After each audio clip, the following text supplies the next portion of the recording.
ես քո սերը պիտի երգեմ, Տեր, ամեն օր իմ կյանքում, Տեր։ Տեր, այս աշխարհի դաժանությունների մեջ, Տեր, մենք քո սերը պիտի երգենք, եւ քեզ պիտի փառաբանենք, Տեր, քեզ պիտի գովերգենք, Տեր, եւ քո գովքը պիտի պատմենք, Տեր, ուր են որ գնանք, Տեր, ուր են որ լինենք։ Ամեն, ամեն, հալելույա։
օրվան երբ աղոթում էի նայում էի երկնքին, տեսնում էի գեղեցիկ երկինք, գեղեցիկ ամպեր երկնքում ու բան ու թռչուններ, որ թռվռում էին, ոնց որ ոչ մի նպատակ չունեին, ուղղակի պտտվում էին այդ ամպերի շուրջ։ Ու ես երևակայեցի, որ մենք որպես Տիրոջ փառաբանողներ, այն թռչուններն ենք, որ Տիրոջ ներկայության մեջ նրա գահի շուրջ պտտվում ենք եւ ուրախանում ենք նրանով, ամեն։ Այսօր այս բանը մեջս է, ուզում եմ ձեզ էլ փոխանցեմ, որ ասում եմ, թող մեր փառաբանությունը տարածվի, թող մեր փառաբանությունը այս երկրում, թող ամեն օր նրա գովքը բարձրացնենք, թող այդպես լինի։ Եկեք ընդունեք, խնդրում եմ, եթե ձեր սրտում եք ընդունեք, թողեք նրա գովքը ամեն օր տանենք։ Եթե էլ այստեղ չլինի, փուլ չլինի, նվագարաններ չլինեն, երգողներ, եկեք մենք մեր գովքը այս երկրում բարձրացնենք, որովհետև այս երկրում կան շատ գովքեր, բայց Տիրոջ փառաբանությունը, Տիրոջ երկրպագությունը, Տիրոջ գովելը պետք է ամեն օր մեր շուրթերից բարձրանա, ամեն, եղեք օրհնված, ձեզ շատ սիրում եմ։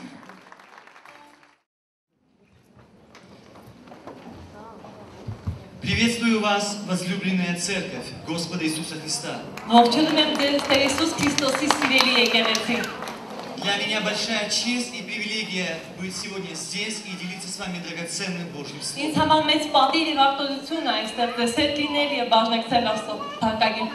Давайте мы склоним наши головы, закроем наши глаза и обратимся к Господу в молитве. Отец, да будет благословенно и прославлено Твое святое имя. Воистину, нет Тебе равного и нет Тебе подобного. Небеса небес не вмещают Тебя. И слава Твоя покрывает всю землю. Благодарим Тебя, Господь, за Твое мощное присутствие посреди нас сегодня. Да будет благословенно Твое имя. Да будет благословенно Твое Слово. И да будет благословен Твой святой Божий народ. Дух Святой, мы приглашаем Тебя на это место. Мы говорим, мы хотим искупаться в водах Твоих. Мы хотим пить ту жизнь, которую Ты имеешь нам сегодня передать. Хотим пропитаться Тобой. Ибо Ты есть Бог все во всем. Да будет Тебе благодарность и хвала. Во имя Иисуса. Аминь. Воздайте Богу сильные аплодисменты.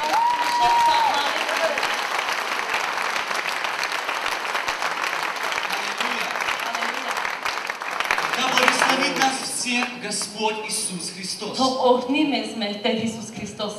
Я сегодня буду проповедовать из Ветхого Завета. Это книга Бытие, 8 глава. И мы изборочно почитаем, начиная из 6 стиха. И потом я объявлю название моей проповеди. По прошествии 40 дней Ной открыл сделанное им окно ковчега. 8 стих. Потом выпустил от себя голубя, чтобы видеть, сошла ли вода с лица земли.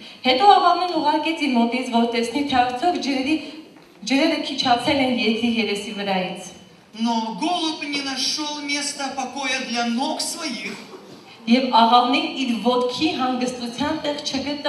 И возвратился к нему в ковчег.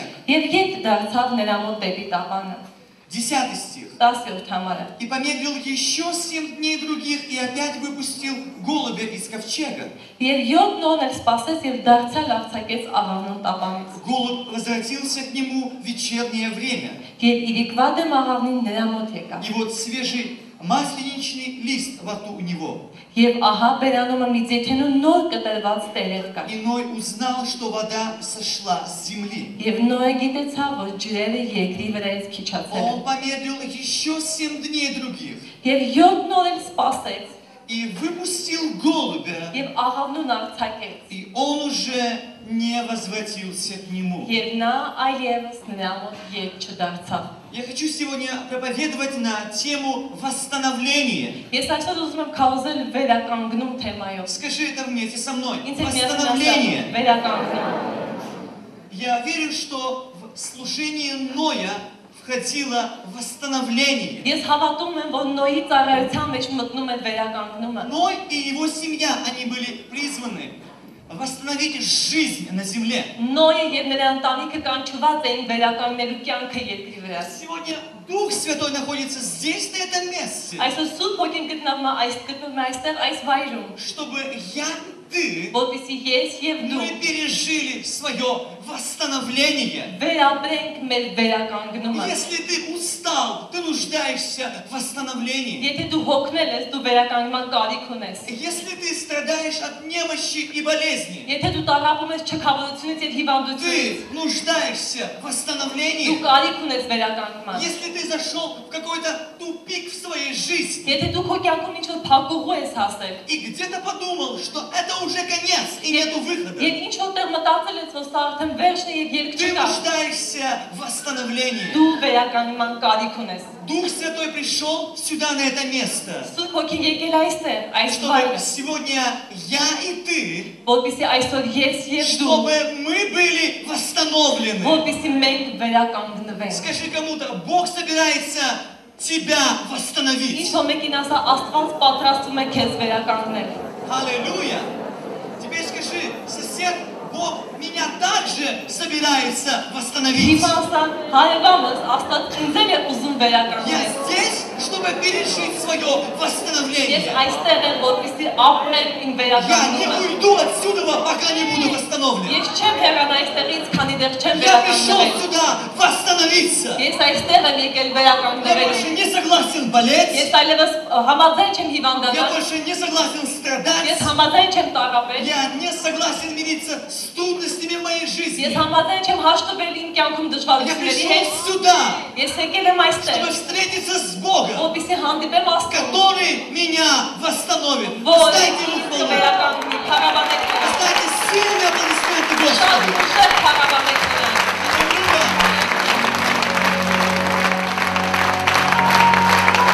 Дух Святой, мы приветствуем тебя. Спасибо, что ты здесь. Поклоняемся тебе. Аллилуйя. Сегодня, когда мы будем смотреть наш библейский текст, родные, мы воздержимся от того, чтобы комментировать буквальный смысл нашего текста,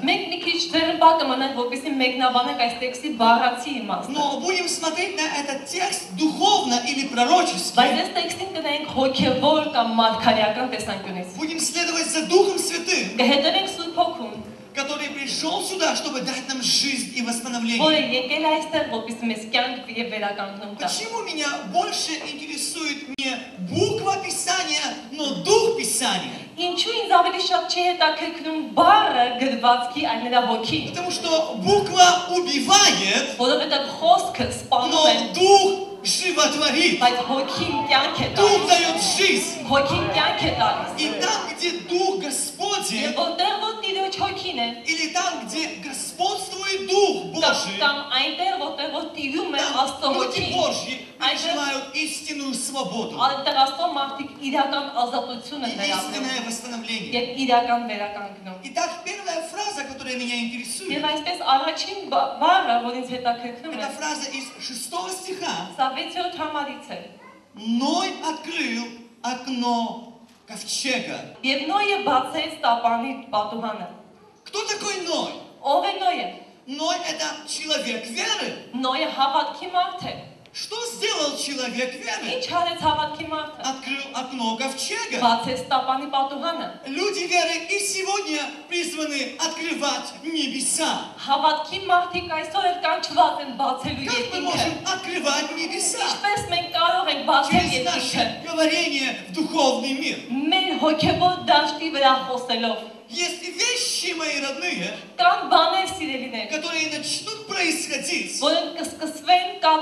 если люди Божьи начнут высвобождать в духовный мир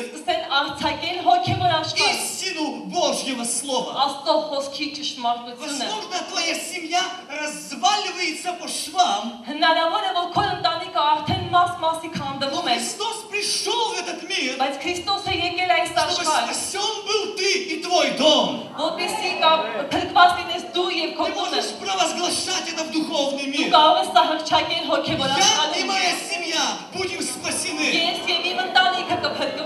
Возможно, твоя финансовая ситуация оставляет желать лучшего, но ты можешь провозглашать в духовный мир. Бог источник моей жизни. Христос пришел, чтобы я имел жизнь и жизнь с избытком.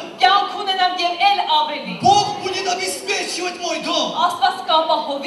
И когда ты делаешь эти провозглашения, сила Божья высвобождается. Вы знаете, Аллилуйя.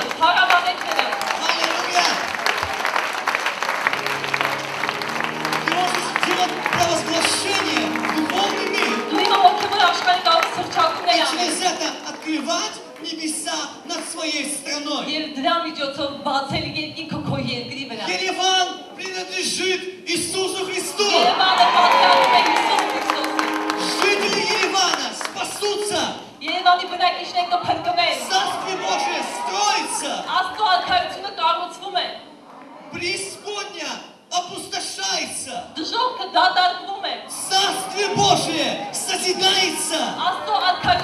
И через эти провозглашения мы открываем небеса. Вера открывает небеса. Теперь давай некоторое время просто кричи в небеса. Все провозглашения, которые помогут тебе прорваться. То, с чем ты борешься, начни бороться сейчас. Начни это побеждать. Начни провозглашать. Болезнь, отступай.